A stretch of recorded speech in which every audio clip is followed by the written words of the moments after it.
आज हम पढ़ेंगे भाषा और व्याकरण। भाषा का मतलब क्या होता है, पहले हम वो जानेंगे कि भाषा जो है वो अपने विचारों को आदान प्रदान करने का जो भी माध्यम हम चूज़ करते हैं उसको हम भाषा कहते हैं। जैसे कि हम कुछ भी जो भी सोच रहे हैं, जो भी हम अपना दिमाग में विचार कर रहे हैं, या कह सकते हैं किसी बारे में हमें किसी को जानकारी देनी है, तो उस सिचुएशन में, उस हालात में हमें सामने वाले को अपनी बात को समझाना होता है। तो जब हम जिस माध्यम से अपनी बात को समझा रहे होते हैं उसे हम भाषा कहते हैं। नहीं, जब आदिकाल का समय था, हम जब आदि मानव थे, हमने बोलना ठीक से नहीं सीखा था, तब हम अपनी बातों को संकेतों द्वारा समझाते थे, एक दूसरे को बताते थे कि कैसे किसी चीज़ से यदि कोई मुसीबत आती है तो हमें उसे कैसे सामना करना है। तो जैसे जैसे हमने विकास किया, विकास करते करते हमने जब बोलना सही से सीख लिया, तो जब हम अपने विचारों को एक दूसरों को बताने लग गए सही तरीके से, तो उसे हमने भाषा का नाम दिया। तो भाषा का परिभाषा जो है वो ऐसी होगी कि अपने विचारों को एक दूसरे तक पहुंचाने के माध्यम को हम भाषा कहते हैं। भाषा को हमने 3 भागों में विभक्त किया है। पहला है मौखिक भाषा, दूसरा है लिखित, और तीसरा है संकेतित। तो पहला मौखिक भाषा आता है। मौखिक भाषा में अपने विचारों को जब हम बोलकर किसी को समझाते हैं, जैसे कि उसके एग्जाम्पल्स हम दे सकते हैं, रेडियो, टीवी, फ़ोन, किसी भी ज़रिए से, किसी भी माध्यम से हम अपनी बातों को किसी को, सामने वाले को बता रहे हैं। जैसे हम न्यूज़ सुनते हैं तो सामने वाला अपने विचारों को हमारे तक पहुंचाता है। तो सुनने के और मुंह से बोले जाने वाले जितने भी तरीके से हम अपने माध्यम को पहुंचा रहे हैं, अपनी बात को पहुंचा रहे हैं, उसको हम मौखिक भाषा में कहेंगे। उसी तरीके से लिखित भाषा, लिखित भाषा का एग्जाम्पल्स हो सकते हैं आपका न्यूज़पेपर, अखबार,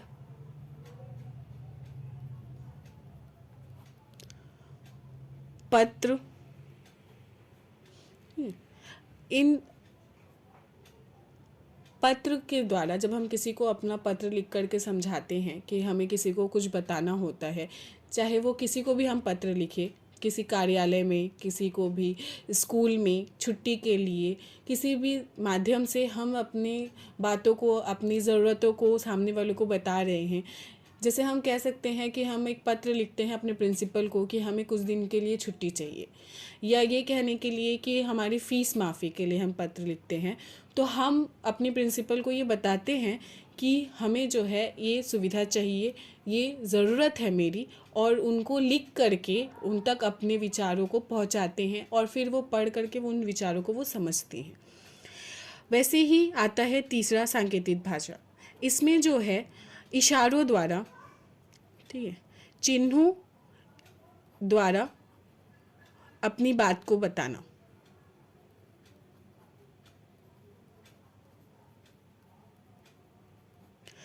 इसमें जो है हर एक तरीके से हम इशारों के द्वारा सामने वाले को अपनी बात कहें।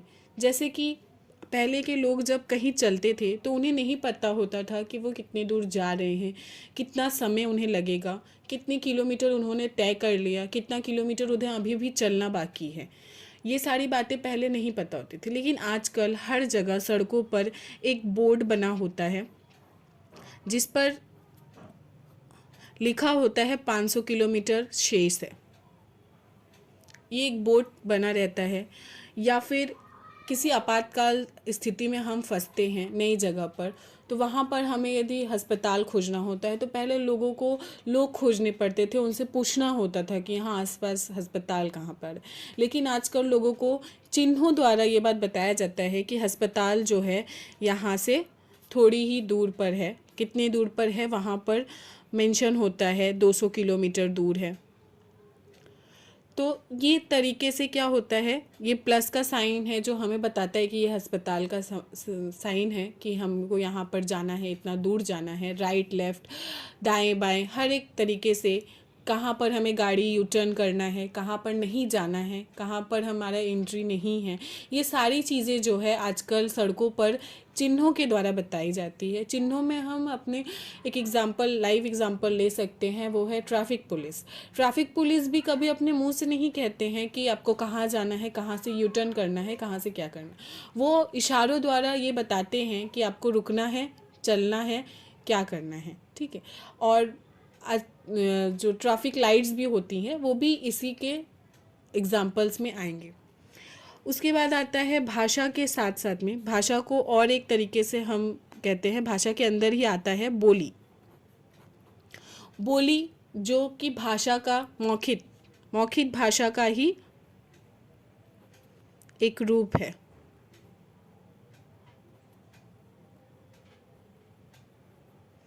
मौखिक भाषा का एक रूप है जो कि एक सीमित क्षेत्र में बोला जाता है, ठीक है। हम भारतवर्ष में रहते हैं, हमें पता है कि हर एक राज्य की अपनी एक भाषा है, लेकिन वहाँ पर भी राज्य में बोली जाने वाली भाषा में भी जो बोली, जिसको हम इंग्लिश में लोकल लैंग्वेज कहते हैं, उसे हम बोली कहते हैं हिंदी में, जो कि एक सीमित क्षेत्र तक ही बोली जाती है, उसके बाद वो हमें सुनाई नहीं देती है। जैसे कि हम एग्ज़ाम्पल के तौर पर ले सकते हैं, बंगाल में बंगाली हमें सुनने को मिलती है और हमेशा बंगाली में ही लोग बात करते हैं, लेकिन हम जब बंगाल से बाहर जाते हैं तो बहुत कम ऐसे लोग हैं जो बंगाली बोलते हुए हमें सुनाई देते हैं, क्योंकि बंगाल में ही बंगाली ज़्यादा करके बोली जाती है। तो वैसे ही हम जब गुजरात जाते हैं, गुजरात में गुजराती, पंजाब में पंजाबी, छत्तीसगढ़ में छत्तीसगढ़ी, हरियाणा में हरियाणवी, ये कुछ ऐसे एग्जाम्पल्स है जो कि एक सीमित क्षेत्र में ही बोला जाता है। उसके बाद आता है 3 तरीके की भाषाएं, ठीक है। मातृभाषा,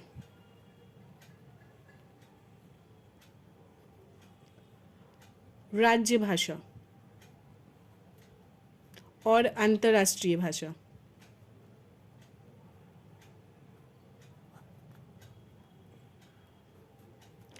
मातृभाषा में एक बच्चा जो अपने परिवार से सीखता है, सबसे पहला वो है मातृभाषा। हम कह सकते हैं एक बच्चा जब जिस परिवार में जन्म लेता है, उस परिवार में सबसे पहला जो उस परिवार की भाषा होती है, सबसे पहले वो वही सीखता है। जैसे कि बंगाली फैमिली में पैदा होने वाला एक बच्चा सबसे पहले बंगाली बोलना सीखता है, एक नॉन बंगाली फैमिली में पैदा होने वाला बच्चा हिंदी सीखता है, वैसे ही पंजाबी में पैदा होने वाला बच्चा पंजाबी सीखता है। तो हर एक परिवार में, हर एक जगह पर, अपने अपने राज्य में जो भी बच्चा जहाँ भी जन्म लेता है, अपने परिवार से जो सबसे पहली भाषा जो वो सीखता है वो उसकी मातृभाषा कहलाती है। उसके बाद आता है राज्य भाषा। राज्य आते ही हमें राज्य शब्द से ही पता चल रहा है कि स्टेट की बात हो रही है, राज्य की बात हो रही है। तो हर एक राज्य की, जो कि मैंने पहले भी कहा कि हर एक स्टेट की, इंडिया में हम रहते हैं तो हमें पता है ये बात कि हर एक स्टेट की अपनी एक भाषा होती है। तो उस भाषा, सरकारी कामकाज जिस भाषा में की जाती है उसे हम राज्य भाषा कहते हैं। जैसे कि यदि हम पंजाब जाते हैं तो पंजाब में हमें कोई सरकारी काम करना है, स्कूल में एडमिशन लेना है, चाहे वो किसी दफ्तर में हमें इंटरव्यू देना हो, किसी भी रूप में हमें जब सरकारी काम करने के लिए हम किसी फॉर्म को उठाते हैं तो वो फॉर्म हमें 2 भाषा में मिलेगी। पहले तरफ इंग्लिश प्रिंट होगा और दूसरे साइड में पंजाबी। कुछ ऐसे राज्य हैं जिनकी भाषा हिंदी है। एग्जाम्पल के तौर पर उत्तर प्रदेश, आंध्र प्रदेश, उत्तराखंड, हिमाचल प्रदेश, मध्य प्रदेश, इन सब की अपनी भाषा हिंदी है, राज्य भाषा कह सकते हैं। यहाँ पर 2 ही भाषा मिलेगी, एक इंग्लिश और दूसरी हिंदी। लेकिन गुजरात में गुजराती, पंजाब में पंजाबी, बंगाल में बंगाली। वैसे ही हम यदि साउथ साइड जाते हैं तो तमिल, मलयालम, तेलुगु, कन्नड़, ये सारी भाषाएं हमें मिलती हैं। वही हम पहाड़ी इलाकों में जाते हैं तो कोंकणी, आसाम का आसामिया, हर एक अपनी अलग भाषा है, मणिपुर की मणिपुरी, ये भाषाएं हमें वहाँ पर मिलती हैं। अब आते हैं हम अंतर्राष्ट्रीय भाषा पर। अंतर्राष्ट्रीय भाषा मतलब इंटरनेशनल लैंग्वेज, जो कि है हमारी अंग्रेजी, सबसे पहले नंबर 1 पर। अंग्रेजी हमारी सबसे पहली जो अंतर्राष्ट्रीय भाषा है, ज़्यादा करके लोगों में बोली जाती है, उसे हम अंतर्राष्ट्रीय भाषा कहते हैं। अंतर्राष्ट्रीय भाषा अपने देश के अलावा जितनी भी भाषाएं हैं वो सब हमारे लिए इंटरनेशनल लैंग्वेज है। चाहे वो चीनी हो, रूसी हो, थाईलैंड की थाई हो, कोई भी भाषा हो, इससे हमें कोई फ़र्क नहीं पड़ता है। इंडिया में जो भाषाएं बोली जाती हैं उसके अलावा जितनी भी भाषाएं बोली जाती हैं वो सब हमारा अंतर्राष्ट्रीय भाषा आता है। इन सबको हम अंतर्राष्ट्रीय भाषा कहते हैं, मतलब जो हमारे राष्ट्र की भाषा नहीं है, दूसरे राष्ट्र की भाषा है। जैसे यदि हम अमेरिका चले जाए तो अमेरिकन्स के लिए जो है इंडिया की हिंदी इंटरनेशनल लैंग्वेज होगी, क्योंकि वो वहाँ पर बोली जाती है, लेकिन उनके लिए बाहरी भाषा है, उसे हम अंतर्राष्ट्रीय भाषा कहते हैं। अब आता है सवाल कि भारत में जो प्रमुख भाषाएं हैं, भारत में हमारा संविधान है। हमारे देश के संविधान में कुल मिलाकर के प्रत्येक राज्य की अपनी भाषा होने के बावजूद अभी तक 22 भाषाओं को जो है संविधान के द्वारा मान्यता प्राप्त हुई है अपने राज्यों के हिसाब से। वो 22 भाषाएं हैं हिंदी, बाईस भाषा मान्यता प्राप्त है।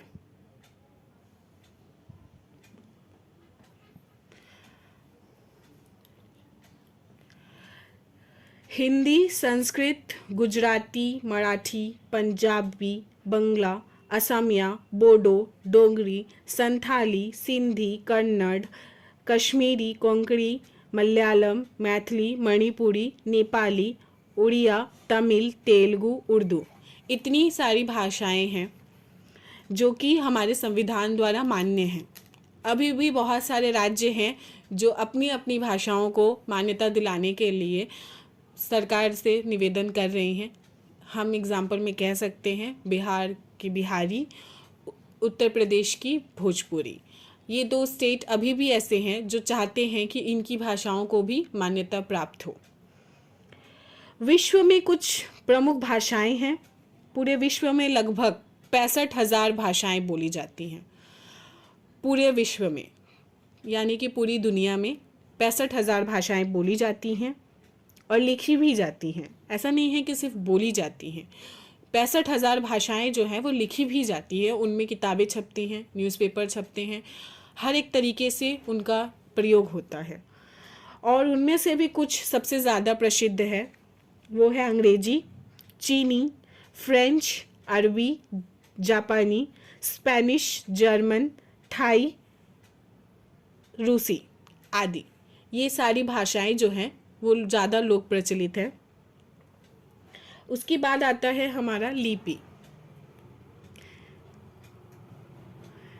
लिपि का अर्थ होता है लिखने का तरीका। जैसे हम हिंदी की बात कर रहे हैं तो हिंदी का लिखने का तरीका भी तो होता है। हिंदी की लिपि जो है वो देवनागरी है। जैसे कि मैंने लिखा, मैं भारतीय हूँ, तो ये जो मैंने लिखा, ये लिखने का तरीका ही, इसको हम देवनागरी कहते हैं। हिंदी लिखने के तरीके को हम देवनागरी लिपि कहते हैं। जैसे कि हम जब इंग्लिश लिखते हैं तो रोमन लिपि कहते हैं, कि हम रोमन लिपि में 1 2 3 4 लिखते हैं, तो उसे हम रोमन लिपि कहते हैं। उसी तरीके से हिंदी, संस्कृत, गुजराती, ये 3 ऐसी भाषाएं हैं जिनकी लिपि देवनागरी है। पंजाबी गुरुमुखी और अंग्रेजी की भाषा जो है वो रोमन है, और उर्दू की लिपि अरबी है।